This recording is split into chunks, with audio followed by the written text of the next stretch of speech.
बच्चों हम पढ़ रहे हैं 11th क्लास की फिजिक्स चैप्टर 14 जिसका नाम है ऑसिलेशंस अर्थात दोलन भाग 7 अभ्यास प्रश्न।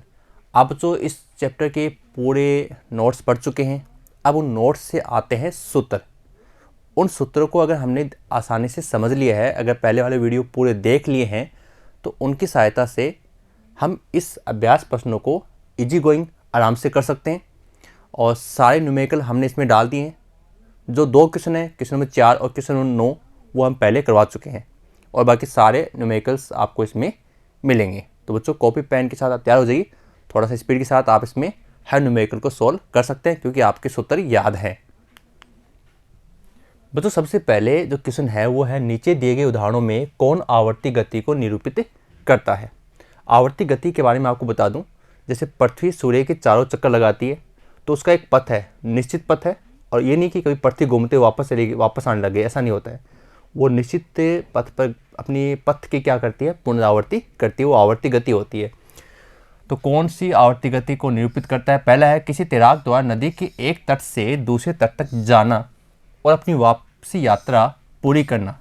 तो बच्चों जैसा कि आपको पता है कि तैराक एक तट से दूसरे तट तक जाएगा, ओके, फिर वापस आ जाएगा। लेकिन बच्चों इसमें एक प्रॉब्लम ये है कि वो इर्द गिर्द गति कर रहा है, लेकिन उसकी जो गति है ना वो निश्चित समय अंतराल में नहीं होगी, ये श्योर है भाई। क्या आप ये कह सकते हैं कि बिल्कुल उतना समय लगाया जितना समय उसमें पहले जाते समय लगाया था? तो इसलिए हम बच्चों ये कह सकते हैं कि ये जो गति है वो कैसी गति नहीं है, आवर्त गति नहीं है। दूसरा है, किसी स्वतंत्रतापूर्वक लटकाए गए दंड चुंबक को उसके एनएस दिशा में विस्थापित कर छोड़ देना। तो ये आवर्त गति है क्योंकि पृथ्वी के चुंबकीय क्षेत्र में क्या होती है बच्चों, स्वतंत्रतापूर्वक लटकाया गया छड़ चुंबक एनएस दिशा साम्यावस्था से विस्थापित कर छोड़ने पर इस साम्यावस्था के इर्द गिर्द निश्चित आवर्त से सरल आवर्त गति करता है, यानी वापस वो अपनी अवस्था को में आएगा। ठीक है। अपने द्रव्यमान केंद्र की परितः घूर्णी गति करता हुआ हाइड्रोजन अणु, सेंटर मास, भाई उसकी एक कक्षा है, कक्षा में चक्कर लगाएगा तो निश्चित पथ है। जैसे पृथ्वी सूर्य के चारों चक्कर लगाती है वैसे ये भी घूम रहा है, तो बिल्कुल ये क्या है, आवर्ती गति है। किसी कमान से छोड़ा गया तीर बच्चों आपको पता है ऐसे जाएगा, ठीक है, तो ये परवलयाकार पथ को बनाएगा, गति पथ भी नहीं दोहराया जाएगा, ये आवर्त गति नहीं है। ओके। दूसरा क्वेश्चन है, नीचे दिए गए उदाहरणों में कौन लगभग सरल आवर्त गति तथा कौन आवर्ती गति सरल आवर्त गति नहीं को निरूपित करते हैं। पहला पृथ्वी की अपने अक्ष के प्रति परितः है जो घूर्णन गति है, ठीक है, उसकी बात करते हैं। तो पृथ्वी के अपने अक्ष के सापेक्ष घूर्णन गति निश्चित समय अंतराल पश्चात दोहराई जाती है, अतः यह आवर्ती गति है। ठीक है, यह आपको बताया हुआ है, परंतु यह गति किसी निश्चित बिंदु के इर्द गिर्द नहीं होती है, इसलिए सरल आवर्त गति नहीं है। पृथ्वी घूम रही है, ठीक है, लेकिन ये नहीं होता कि एक बिंदु इधर गई फिर वापस आई, इधर गई वापस आई, ऐसा नहीं, वो अपने निश्चित पथ पर घूमती रहती है, तो आवर्ती गति है, सरल आवर्त गति नहीं। किसी यू नली में बच्चों ये आवर्त गति होगी, क्यों होगी? क्योंकि यू नली में आप देख रहे हैं द्रव्य एक बार इधर एक बार इधर, तो ये सरल आवर्त गति है। ओके। चिकनी वक्री कटोरी की बात की जाए तो ये कटोरा हो गया, इस कटोरे में अंदर से क्या है, चिकना है, ठीक है, और इसमें जो बॉल बेयरिंग है, तो बॉल बेयरिंग बच्चों क्या होती हैं, गोलियां होती हैं, जो साइकिल के पैडल में आप देखना, साइकिल के पैडल में डालते हैं, गोल गोल सी धातु की गोलियां होती हैं, तो उसको अगर आप इसमें डाल दोगे तो वो गति करेंगी बच्चों, एक बार इधर जाएंगी कभी इधर जाएंगी, चिकना ये पृष्ठ है इसका कटोरे का, तो ये इधर उधर गति करेंगी, तो सरल आवर्त गति है। ओके। किसी परमाणु अणु की अपनी साम्यावस्था की स्थिति के परितः व्यापक कंपन, व्यापक यानी बहुत सा ज्यादा कंपन, तो उस केस में स्थिति नहीं है, ये आवर्ती गति तो होती है परंतु सरल आवर्त गति नहीं होगी, क्योंकि अनेकों सरल आवर्त गतियां उसके अंदर होंगी बच्चों, जिनके आवर्त काल क्या होंगे, भिन्न भिन्न होंगे। ठीक है। अब क्वेश्चन नंबर 3 है, चित्र में किसी कण की रेखिक गति के लिए 4 अक्षीय आरेख दिए गए, 4 आरेख दिए गए, इनमें से कौन सा आरेख सरल आरेख आवर्ती गति का निरूपण करता है? आवर्ती गति या अनावर्ती गति है, वह अनावर्ती गति।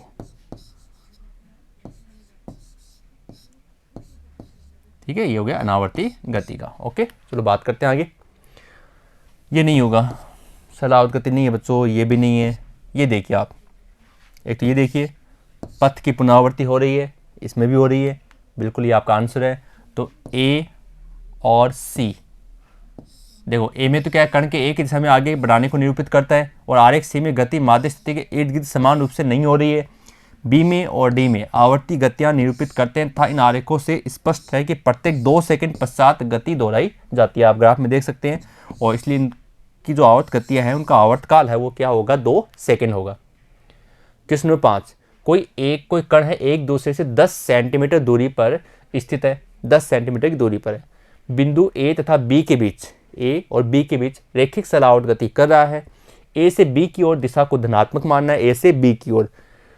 त्वरण तथा कण पर लगे बल के चिन्ह ज्ञात करने हैं, ओनली चिन्ह बताने कि कौन प्लस है कौन माइनस है। जबकि यह कण तथा कण पर लगे बल के चिन्ह ज्ञात कीजिए, जबकि यह कण, ठीक है। तो देखते हैं, ए सिरे पर है फर्स्ट केस, बी सिरे पर है, ए की ओर जाते हुए ए बी के मध्य बिंदु पर है, ए की ओर, ये ए की ओर है, जाते हुए बी से 2 सेंटीमीटर दूर है, बी की ओर जाते हुए ए से 3 सेंटीमीटर दूर है, तथा ए की ओर जाते हुए बी से 4 सेंटीमीटर दूर है। अब पहले मैं आपको छोटी सी बात बता देता हूँ, फिर आपकी न्यूमेरिकल आराम से समझ आ जाएगा। ए से बी सवाल के अनुसार, ठीक है, ए से बी की ओर आपको लेना है प्लस, बिंदु मान लो पी, यहाँ ये बिंदु पी है, ठीक है। तो हम मानेंगे कि पहले ए से पी की ओर जा रहे हैं और या बी से पी की ओर आ रहे हैं, तो पहले ए सिरे पर, आप ए सिरे पर बैठे हो, ओनली ए सिरे पर, तो उस केस में क्या होगा, ए सिरे पर हो ना, तो बच्चों वेग तो शून्य हो गया, ठीक है। फिर ए सिरे पर हैं तो त्वरण और बल ए पी, ए इधर धनात्मक दिशा में होंगे, तो दोनों क्या हो जाएंगे, धनात्मक, ए से पी की ओर। फिर बी सिरे पर है तो बी पर वेग तो शून्य हो जाएगा, लेकिन त्वरण और बल बी से पी इधर, बी से पी की ओर अंदर की ओर दिशा में है, तो दोनों क्या होंगे बच्चों, ऋणात्मक होंगे। फिर ए की ओर, ए की ओर मतलब तो ए की ओर आना है, तो ए की ओर जाओगे तो ए बी के मध्य बिंदु यानी बीच वाले बिंदु पर, तो बल और त्वरण दोनों तो क्या होंगे, शून्य होंगे, क्योंकि जितना इधर लगेगा उतना इधर लगेगा, और ए की ओर जाते हुए वेग क्या हो जाएगा, ऋणात्मक हो जाएगा। ऐसे ही ए की ओर जाते हुए बी से 2 सेंटीमीटर दूर ए की ओर आ रहे हैं, तो ए की ओर आए तो वेग क्या हो गया, ऋणात्मक, बल और त्वरण भी क्या हो जाएंगे, दोनों ऋणात्मक, ठीक है। बी की ओर जा रहे हैं, अब प्लस में जा रहे हैं, तो वेग धनात्मक, बल और त्वरण दोनों क्या होंगे, धनात्मक। ए की ओर जाते हुए ए की ओर आ रहे हैं, तो बी से 4 सेमी दूरी पर, तो वेग त्वरण बल तीनों क्या होंगे, ऋणात्मक, क्योंकि आप आ रहे हैं ए की ओर, ओके। ए की ओर, तो ए क्या है, नेगेटिव साइड में हो गया, बी क्या है, पॉजिटिव साइड में है। बस आपको इसी बात को ध्यान रखना है और ये क्वेश्चन सॉल्व करना है। एक और छोटा सा क्वेश्चन है, नीचे दिए गए किसी कण के त्वरण ए तथा विस्थापन अक्ष के बीच में संबंध है 0.7 अक्ष, -200 अक्ष स्क्वायर, -10 अक्ष, 100 अक्ष क्यूब। जैसे कि आपको बताया भी, मैंने वीडियो में बताया था कि ए समानुपाती माइनस अक्ष है, और वहाँ ये भी कहा था कि क्वेश्चंस में ये काम आएगा। तो ए बाय माइनस के एक्स होता है, तो कण की गति कैसी होती है बच्चों, सरल आवर्त गति होती है। तो इसमें कौन सा समीकरण आपको लग रहा है, सी, -10 अक्ष सरल आवर्त गति को निरूपित करता है। सरल आवर्त गति करते किसी कण की गति का वर्णन नीचे दिए गए विस्थापन फलन द्वारा किया जाता है। बिल्कुल, ये समीकरण आप दिमाग में फिट कर लीजिए, आपको वीडियो 2 में भी आपको बताया गया था। कण की आरंभिक t बराबर 0 है, स्थिति 2 सेमी है। यहाँ बच्चों किताब में 2 है, लेकिन 1 सेमी आपके उत्तर के अनुसार है, 1 सेमी, तथा उसका आरंभिक वेग कितना है, पाई है। कण का आयाम तथा आरंभिक कला कोण क्या है, ठीक है, ये निकालना है। कण की कोणीय आवर्ती पाई है, ओमेगा का मान। यदि सरल आवर्त गति का वर्णन करने के लिए कोज्या फलन के स्थान पर हम साइन ज्या फलन को ले लें, साइन को हिंदी में बोलते हैं ज्या और कोसाइन को बोलते हैं कोज्या, को फलन चुने, तो सूत्र बन जाएगा x बराबर b sine omega t plus alpha. तो उपरोक्त आरंभिक प्रतिबंध में कण का आयाम तथा आरंभिक कला कोण क्या होगा, यानी 2 सवाल है, तरीका सेम है, एक में कोस है एक में साइन है। सोल्व करते हैं बच्चों, बहुत ही आसान सी बात है। अक्स टी बराबर a cos omega t plus five, okay. तो t बराबर हो गया इसमें कितना, 0, ओके। t बराबर 0 पर अक्स का मान कितना है, 1 है। v का मान कितना है सवाल में, पाई है, और ओमेगा मान भी सवाल में कितना है, पाई है, कोई दिक्कत नहीं है। अब आप इस समीकरण का अवकलन कर दीजिए, क्यों करना है, क्योंकि वेग आ जाएगा।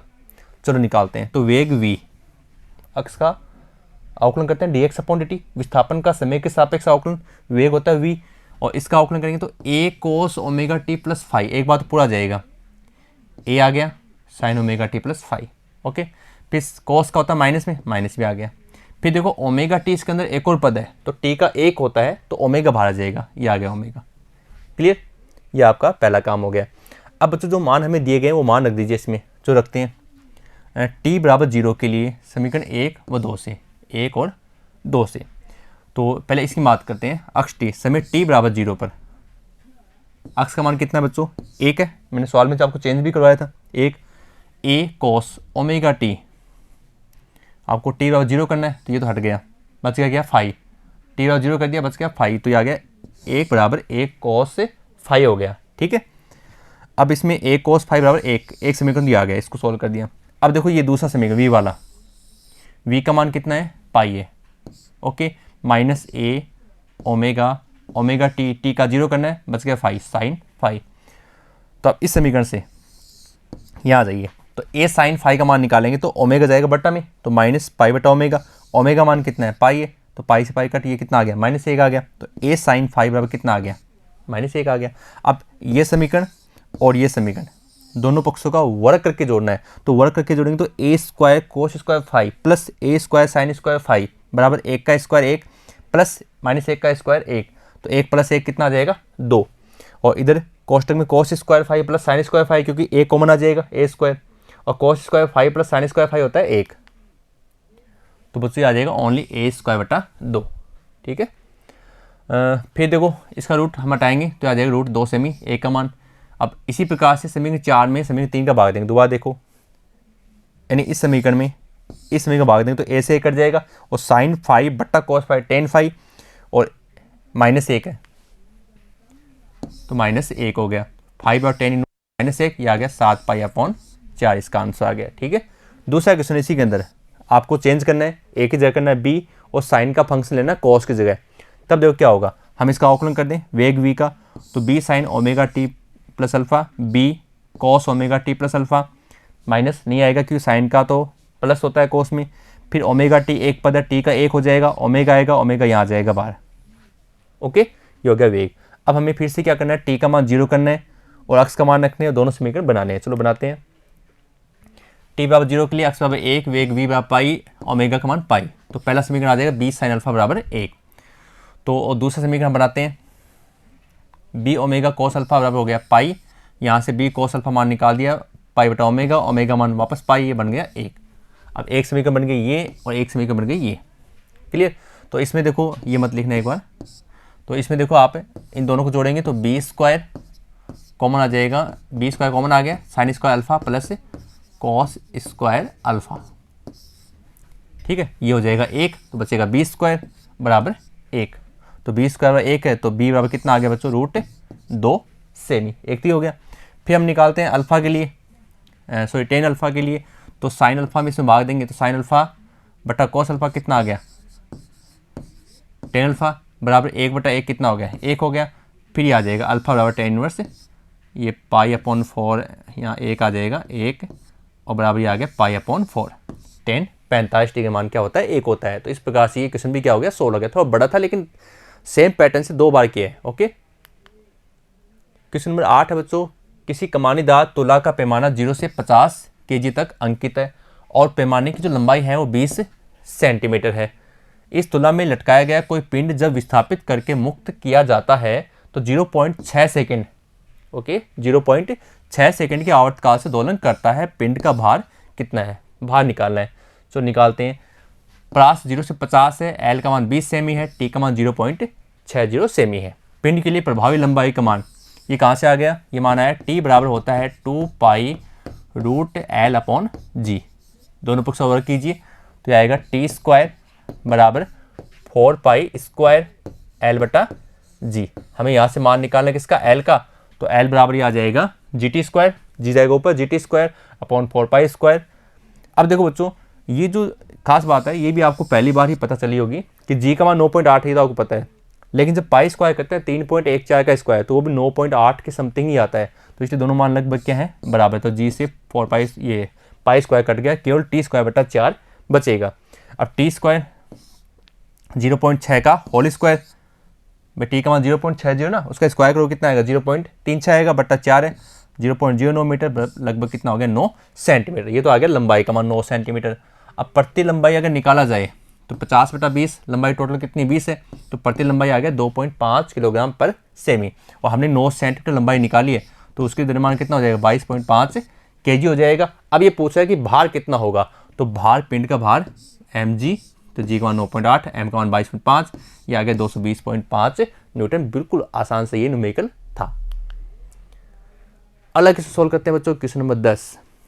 मान लीजिए कि जब कोई कमानी है, इसमें एक बच्चों एक खास बात और है, यहाँ मैंने लिखा नहीं है कि इसमें आपको उदाहरण नंबर क्वेश्चन नंबर 9 की सहायता लेनी है। क्वेश्चन नंबर 9 हम पहले वीडियो में कर चुके हैं। तो कमानी अतनित अवस्था में है जब तब पिंड की स्थिति अक्ष बराबर 0 है तथा बाएं से दाएं की दिशा अक्ष की धनात्मक दिशा में है। दोलन करते पिंड के विस्थापन अक्ष को समय के फलन के रूप में दर्शाइए। ठीक है, समय के फलन के रूप में। जबकि विराम घड़ी को आरंभ t बराबर 0 करते समय पिंड अपनी माध्य स्थिति, अपनी तनित स्थिति, अपनी संपीड़न की स्थिति पर है। सरल आवर्त गति के लिए फलन एक दूसरे से आवर्ती में, आयाम में अथवा आरंभिक कला में किस रूप में भिन्न है। बिल्कुल आसान सा क्वेश्चन है, तो देखते हैं। सबसे पहले आपको बता दूं बच्चों, प्रश्न नंबर 9 के मानों की आपको सहायता लेनी होगी। a बराबर 0.02 मीटर उस सवाल में है। ओमेगा मान निकाल लीजिए, 1200 का मान उसी सवाल में दिया हुआ है कमानी के लिए, बटा 3, ये आ गया 20 रेडियन प्रति सेकंड। ये कमानी का सवाल आपकी किताब में क्वेश्चन नंबर 9, वहाँ से इसकी ये वैल्यूज ली गई हैं। बाएं से दाएं की ओर दिशा क्या होती है, धनात्मक होती है इस केस में। अब बच्चों आप इसे समझेंगे। अब इसमें 3 सवाल है, तीनों के लिए मैं आपको पहले बताता हूँ। एक तो माध्य स्थिति, ठीक है, माध्य स्थिति है, मैं इसको इस प्रकार से माध्य स्थिति। एक है तनित स्थिति, तो माध्य स्थिति अगर 0 डिग्री है तो तनित कितनी होगी 90 डिग्री। ओके। संपीड़न स्थिति डाउन नीचे की ओर 270 डिग्री। माध्य तनित 90 और डाउन 270 डिग्री। 3 बात याद होगी, तीनों से आपके सवाल हो जाएंगे। तो देखो पहला t बराबर 0 पर अक्ष बराबर क्या है 0 है, तो फाई का मान कितना होगा, माध्य स्थिति पर कितना होगा फाई 0 डिग्री होगा। तो अक्ष बराबर a sine omega t plus phi. Solve करते हैं, तो a का मान रख दिया 0.02 sine omega t plus phi का मान 0 है, तो इतने बचेगा ये। ठीक है, तनित अवस्था में आई, अक्ष बराबर a है ना, तो t बराबर कितना है 0 है। प्रारंभिक कला कोण तनित अवस्था में कितना होगा 90, तो 0.02 sign 20t plus pi by 2 बराबर 0.02 साइन 90 प्लस थीटा क्या होता है कॉस थीटा होता है, तो आ गया कॉस ओमेगा टी। ओके। तीसरा संपीड़ित अवस्था में, डाउन अवस्था में मैंने आपको बताया 270 डिग्री, फाई बराबर होगा 3π/2 होगा। 0.02 a का मान हो गया sine 20t plus 270 degree, 270 plus theta sine के रूप में, तो minus cos theta minus 0.02 cos theta 20t हो गया। अब तीनों में क्या खास बात है, तीनों में खास बात ये है कि आयाम का मान तो सब में 0.02 आ रहा है, सेम है, और आवृत्ति ओमेगा टी भी क्या आ रही है सेम आ रही है, और केवल चेंज क्या है प्रारंभिक कला, जो फाई के एंगल है 0 है, फिर एक में π/2 है, एक में 3π/2 है। तो ये आपका आसान सा सवाल है। क्वेश्चन में 11 चित्र में दिए गए 2 आरेख हैं, 2 वर्तुल गतियों के तदनुरूपी हैं। प्रत्येक आरेख पर वर्त की त्रिज्या, परिक्रमण काल, आरंभिक स्थिति और परिक्रमण की दिशा को दर्शाई गई है। प्रत्येक परिक्रमण में परिक्रमण करते कण के त्रिज्या सदिश के अक्ष पर प्रक्षेप की तदनुरूपी सरल आवर्त गति ज्ञात कीजिए। शुरू करते हैं। यानी आपको जो दिया गया है 3 सेंटीमीटर और आवर्त काल कितना है 2 सेकंड। ठीक है, अब सवाल सोल्व करते हैं। t बराबर 0, OP अक्ष के साथ π/2 कला कोण बना रहा है, माना t समय पश्चात थीटा कोण विस्थापन के साथ है, OP डैश स्थिति पर आ रहा है।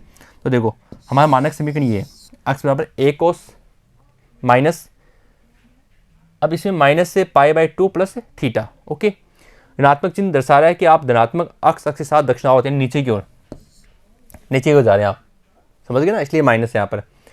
तो अब इसको हम सॉल्व करेंगे, चलो करते हैं। तो a कोस, अच्छा वो माइनस तो हटा दिया हमने, क्यों हटाया, क्योंकि कोस का कभी भी प्लस कोस माइनस थीटा और सेक माइनस थीटा हमेशा क्या होते हैं प्लस में होते हैं। Cos minus theta cos theta, sec minus theta sec theta. Okay, तो a cos π/2 plus theta minus हटा दिया, तो ये हो जाएगा minus a sine theta. Cos 90 plus theta क्या हो गया यहाँ पर minus a sine theta, cos 90 plus theta minus sine theta कर दिया ना। अब देखो a का मान कितना है 3 है, थीटा मान कितना है ओमेगा टी है, रख दो। तो सोल्व करते हैं, ये आपके 2π/t है ओमेगा के लिए, यहाँ पर ओमेगा टी बराबर ओमेगा मान हो गया t, और t का मान कितना है सवाल के अंदर 2 है, तो 2 से 2 कट जाएगा, क्या आएगा πt आएगा। ओके, तो देखो -3 साइन, ये मान रख दिया हमने पूरा का पूरा, इसको सॉल्व कर दिया, -3 साइन πt सेंटीमीटर। ओके, ये पहला सवाल हो गया।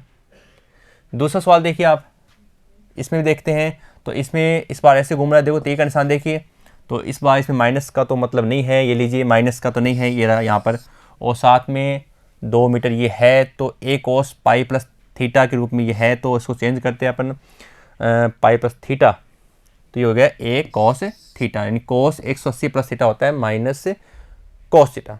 ठीक है, तो माइनस ए का मान हो गया 2, थीटा होता है ओमेगा टी, तो ओमेगा होता है 2 पाई अपॉन टी, तो 2 पाई तो कर दिया, और टी है आवर्तकाल, आवर्तकाल इस चित्र में कितना, ये देखिए 4 सेकंड है यहाँ पर, टी और 4 सेकंड, तो टी हो गया बट्टा 4 और इंटू टी। इसको सोल्व करते हैं तो ये आ गया pi upon 2 t minus 2 cos pi upon 2 into t metre में। अगला क्वेश्चन है बच्चों, एक और है, बिल्कुल आसान से है, सोल्व करते हैं। नीचे दिए गए प्रत्येक सरल आवर्तगति के लिए तदनुरूपी निर्देश वर्त के आरेख खींचे, घूर्णी कण की आरंभिक t बराबर 0 स्थिति, वर्त की त्रिज्या तथा कोणीय चाल दर्शाइए। सुगमता के लिए प्रत्येक प्रकरण में परिक्रमण की दिशा वामावर्त कीजिए। वामावर्त मतलब यानी एक तो होता है दक्षिणावर्त और एक होता है वामावर्त, तो आपको इसमें वामावर्त भी क्या करनी है, दिशा को दर्शाना है। ठीक है, तो अक्ष को सेंटीमीटर में और टी को सेकंड में लीजिए। पहला सवाल है, दूसरा है, तीसरा, चौथा है। तो देखो इसमें बच्चों साइन वाले को आपको बदलना पड़ेगा कोस में, एक तो ध्यान रखना, इसको नहीं बदलना है, इसको बदलना पड़ेगा कोस में, और इन दो को सेम रखना है। सॉल्व करते हैं पहला सवाल, -2 sign 3t plus pi upon 3, बिल्कुल आसान सा है,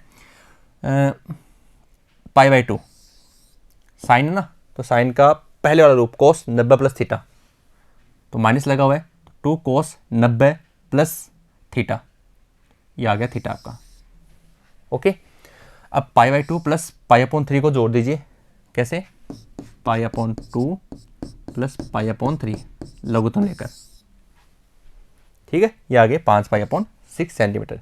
अब अक्स बराबर होता है समीकरण, मानक समीकरण ये होती है, तुलना कर लो, अक्स बराबर ए का मान 2, ठीक है, ओमेगा टी, ओमेगा का मान 3 और फाई का मान 5 पाई अपॉन 6।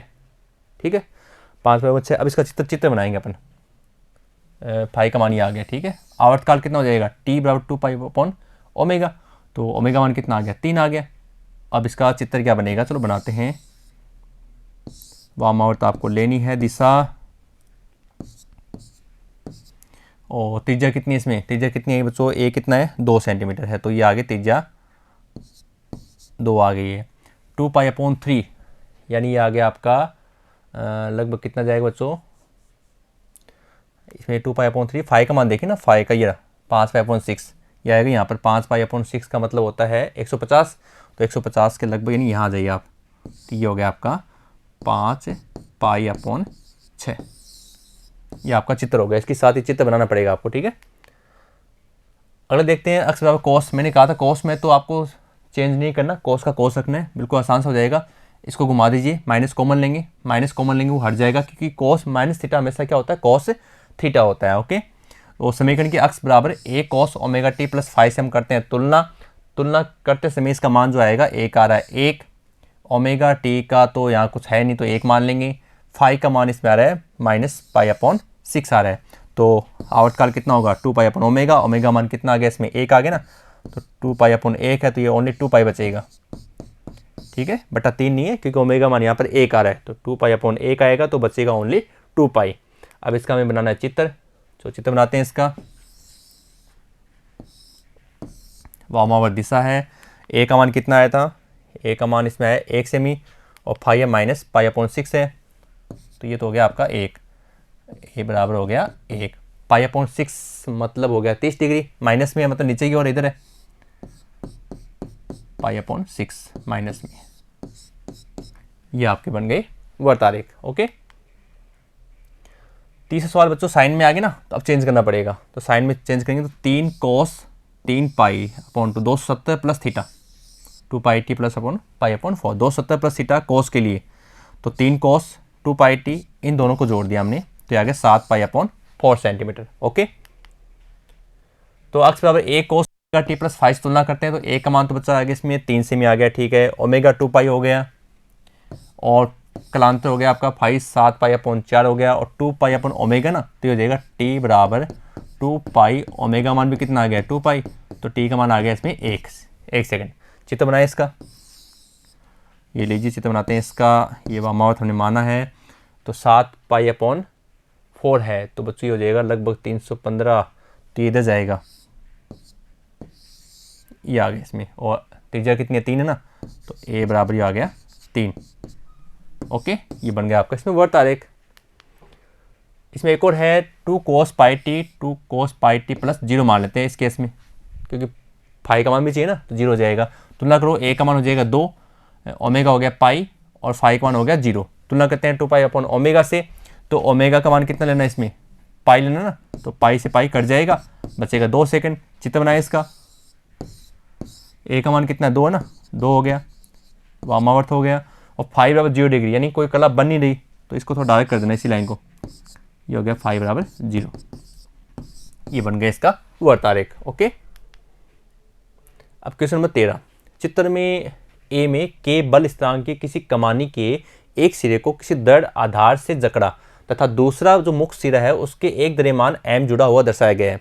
कमानी के जो मुक्त सिरे पर बल F है उसे आरोपित करने से कमानी तन जाती है। चित्र बी में उसी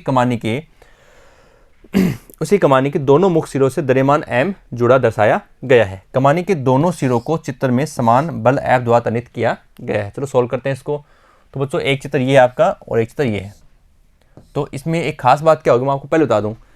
इसमें ये कमानी नियतांक k है, इसमें जो है वो k डैश माना जाएगा और k डैश बराबर 2k 2 के बराबर होगा। क्यों होगा? क्योंकि इसमें एक है और इसमें क्या है बच्चों, दो जगह से आप विस्थापित करोगे तो दोनों तरफ विस्तार फैलेगा इसका, ठीक है, तो ये दुगना होगा। ओके, तो चलो सोल्व करते हैं इसको। पहले ये चित्र रहेगा आपके लिए, स्प्रिंग का अधिकतम विस्तार पहले स्प्रिंग के लिए हो जाएगा अक्ष बराबर आरोपित बल बटा स्प्रिंग नियतांक। हमें पता है F बराबर होता है माइनस k अक्ष, तो अक्ष का मान निकाल लीजिए। F हो गया बल, k हो गया स्प्रिंग नियतांक। ओके, तो अक्ष बराबर हो गया F बटा k, क्लियर है। लेकिन जब दूसरा निकालेंगे तो उसमें यहाँ आएगा k डैश आएगा, ठीक है, दूसरे के लिए। और k डैश का जो मान है बच्चों वो आपको पता है k समानुपाती होता है 1/LK, तो k डैश का मान यहाँ होगा 2k, तो k का मान कितना आ गया F/2k। तो अक्ष बराबर उसका विस्तार कितना है, उसका विस्तार भी डबल होगा, तो 2F/2k और 2 से 2 कट गया, क्या आ गया F/k आ गया। तो उसका पहले वाली कंडीशन में ये विस्तार है, दूसरे चित्र में भी ये विस्तार है, और ये आपका आंसर है F/k है। ओके, इसमें दूसरा सवाल है T बराबर 2π जड़त्व गुणांक बटा स्प्रिंग नियतांक, और फर्स्ट केस में आवर्तकाल हो जाएगा T बराबर 2π√m/k, और दूसरे में यहाँ पर आ जाएगा k डैश कितना है 2k, ये आपका आंसर है।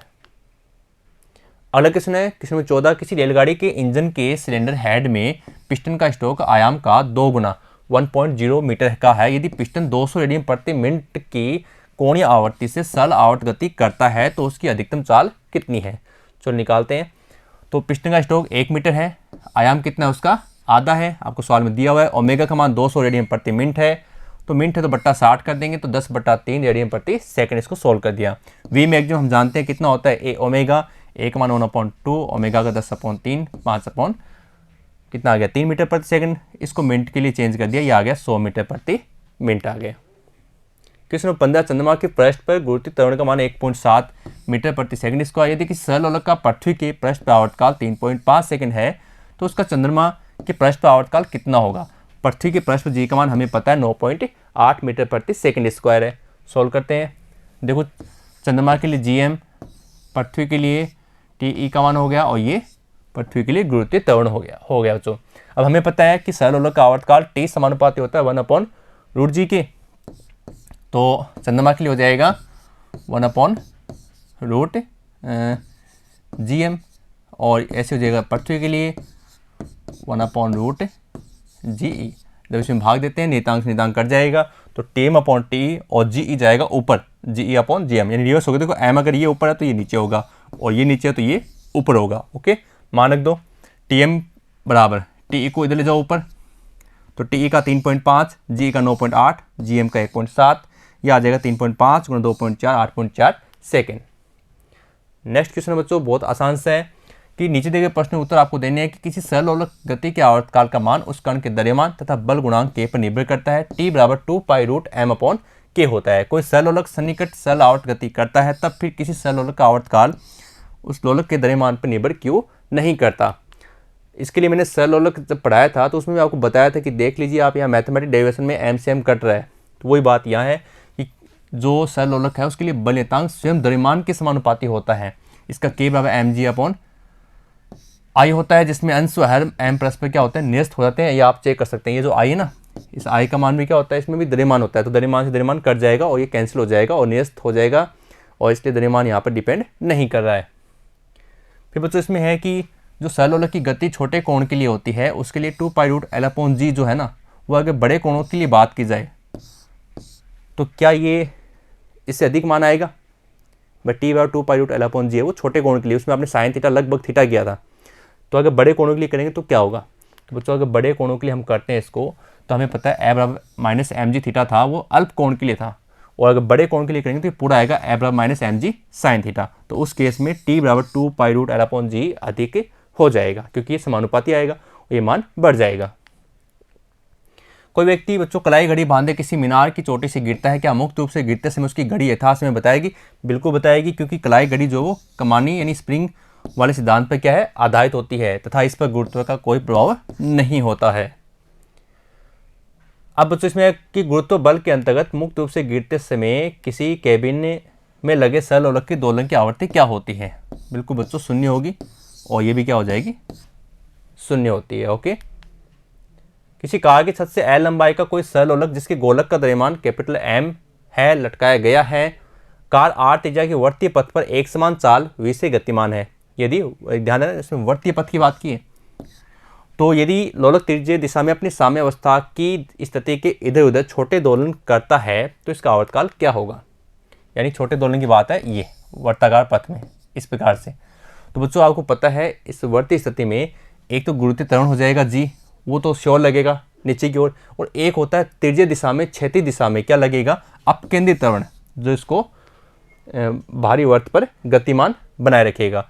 तो इसका तो दो हो गए, और जब हम दो परिणाम निकालते हैं, जैसे R² निकालना है तो A² प्लस B² हो जाएगा, और इसका स्क्वायर अगर हटाओगे तो R बराबर दोनों को जोड़ दीजिए तो A² प्लस B²। तो ऐसे बच्चों एक तो हो गया G, तो G का स्क्वायर प्लस V² बटा R का होल स्क्वायर, तो V² का V4, इसका हो गया R²। तो ये मान किसका आ गया, G डेस का आ गया। ओके। अब G डेस का आ गया तो T बराबर होता है 2π√L/G डेस, तो 2π/रूट में L/G² प्लस V4 बटा R², ये आ गया इसका आवर्तकाल। ठीक है। अब ये बच्चे जो दो क्वेश्चन है बच्चों, ये थोड़े से डेविएशन टाइप में, चलो इनको समझ लेते हैं। आधार क्षेत्रफल A तथा ऊंचाई h के एक कॉर्क का बेलनाकार टुकड़ा ρe घनत्व के किसी द्रव्य में तैर रहा है। घनत्व है बच्चों, ये कॉर्क को थोड़ा नीचे दबाकर स्वतंत्र छोड़ देते हैं। यह दर्शाइए कि कॉर्क ऊपर नीचे सरल आवर्त दोलन करता है, जिसका आवर्तकाल T बराबर 2π√h ρLg है। रो कॉर्क का घनत्व है, द्रव्य की श्यानता के कारण अवमंदन को नगण्य मानना है। तो बच्चों इस क्वेश्चन में आप एक चित्र बना देना, इसके अंदर द्रव्य है और द्रव्य में एक बेलनाकार आकृति को हम डुबो रहे हैं। तो जो बाहर ऊंचाई वो h है, अंदर है h डेस है, अंदर का विस्थापन है y लेना है, h डेस और y। ठीक है। और एक इसमें ध्यान रखना उत्प्लावन बल। उत्प्लावन बल क्या होता है कि जब हम किसी वस्तु को अंदर पानी की सतह में ले जाते हैं तो पानी की सतह क्या करती है, उसको वापस बाहर धकेलने का प्रयास करती है, उसे उत्प्लावन बल कहते हैं, आर्किमिडीज का सिद्धांत। ओके। तो बच्चों हमें दिया गया द्रव्य का घनत्व ρL, ये L है, L मतलब लिक्विड। बेलन का अनुप्रस्थ काट है A, बेलन की ऊंचाई h1 है, बेलन की पदार्थ का घनत्व है ρ है। माना साम्यावस्था में बेलन की जो h डेस गहराई है वो द्रव्य में डूबती है, मतलब केवल h डेस भाग है वो द्रव्य में डूब रहे हैं, तब बेलन के भार को द्रव्य का उत्प्लावन बल संतुलित करता है, यानी mg को बैलेंस करेगा। mg जाएगा नीचे की ओर और उत्प्लावन बल लगेगा ऊपर की ओर, दोनों क्या एक दूसरे को संतुलित करेंगे। तो बेलन का भार बराबर बेलन के डूबे भाग द्वारा हटाए गए द्रव्य का भार। ठीक है। तो कैसे निकालें बच्चों, इसमें एक चीज ध्यान रखना आप, द्रव्यमान घनत्व रो बराबर होता है m/v, और इसमें जो रो है m बटा आयतन, तो आयतन बच्चों इसमें हो जाएगा a तो होता है क्षेत्रफल अनुप्रस्थ आगे वाला वर्ताकार भाग, और h हो जाएगी उसकी लंबाई, तो ये हो जाएगा यहाँ से। तो m बराबर आ जाएगा रो a h। ठीक है। ये आपको अगले सवाल में भी हेल्प करेगा। तो रो a h और g यहाँ पर है तो यहाँ भी g आ गया। ओके। अब जो अंदर डूब चुका है तो अंदर डूबे वाले भाग की गहराई कितनी है, h डेस है, घनत्व कितना है ρL है, तो सेम आ गया, दोनों समीकरण के आपस में बराबर है। बेलन को द्रव्य में y दूरी तक दबाने पर क्या हो जाएगा, h डेस प्लस y हो जाएगा। भाई आपने उसको अंदर y दबा दिया तो h डेस तो पहले से दबा हुआ है, फिर y और दबा दिया तो h डेस प्लस y कुल पानी के अंदर डूबे हुए भाग की लंबाई हो जाएगी। अब बच्चों हम क्या करेंगे, ए बराबर एम जी, प्रतिनिधि बल की बात करते हैं बेलन की, तो minus a h dash plus y rho l g हो गया। अब इसको गुणा करेंगे तो ये आ जाएगा बच्चों ए बराबर m g minus a h dash rho l g लिखा हुआ है, और एक और स्टेप आएगा आगे minus a y rho l g. ठीक है, लेकिन ये जो इक्वेशन है वो समीकरण एक से आप देख सकते हैं दोनों बराबर हैं, तो ये वाली इक्वेशन कट जाएगी। इसके बाद जो इक्वेशन आती है ये माइनस ए रो एल जी वाई ये बचेगी यहाँ पर। ठीक है, और ये हमें पता ही है, हम पहले से पढ़े इस चैप्टर में बार बार ए बराबर माइनस के वाई, दोनों तुलना कीजिए तो के बराबर आ गया ए रो एल और जी आ गया।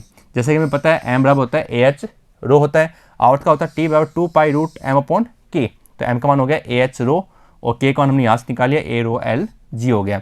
अब इसमें ए से ए तो कट गया, एच रो बटा में रो एल जी, तो टी बराबर 2 pi root h rho upon rho l g, ये हमें सिद्ध करना था। बिल्कुल आसान से। एक और क्वेश्चन है, पारे से भरे किसी यू नली का एक सिरा किसी शोषण पंप से जुड़ा है तथा दूसरा सिरा वायुमंडल में खुला छोड़ दिया जाता है, तो दोनों स्तंभों में कुछ दाबांतर बनाए रखा जाता है। ये दर्शाई जब शोषण पंप को हटा देते हैं तब यू नली में पारे का स्तंभ सरल आवर्त गति करता है।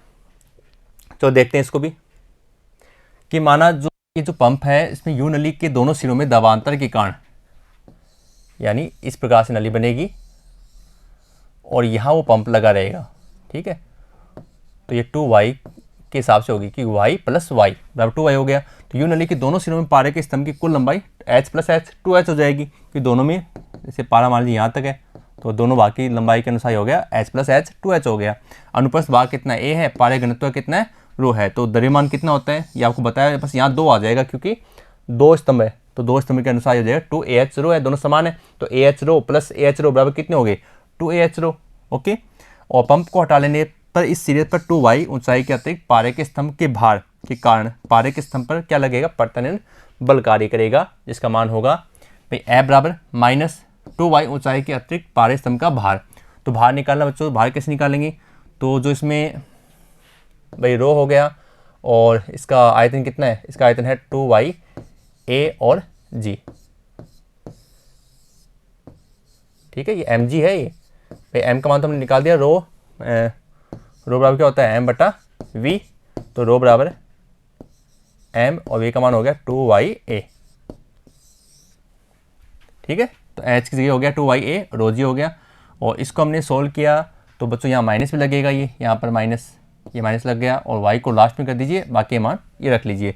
तुलना कीजिए इसकी ए बराबर माइनस के वाई से, तो के वाई से तुलना करोगे तो के का मान आ गया के बराबर 2a रो जी। ओके, और m का हमें पता है, m का हम निकाल चुके हैं, सूत्र है टी बराबर 2 पाई रूट m अपॉन के, m का हो गया 2ah रो और k का मान अभी निकाला 2a रो जी, 2a से 2a कट जाएगा तो h रो से रो कट गया, तो आएगा h अपॉन जी, किताब में पाई की जगह p लिखा हुआ लेकिन ये पाई आएगा, तो आंसर आ गया टी बराबर 2 पाई रूट h अपॉन जी। तो बच्चों इस प्रकार से हमने इससे चैप्टर के सारे न्यूमेरिकल हमने सॉल्व कर लिए हैं। अब बच्चों जो नया आपका चैप्टर आएगा उसमें हम जानेंगे तरंगों के बारे में। तो बच्चों मिलते हैं नेक्स्ट वीडियो में, धन्यवाद।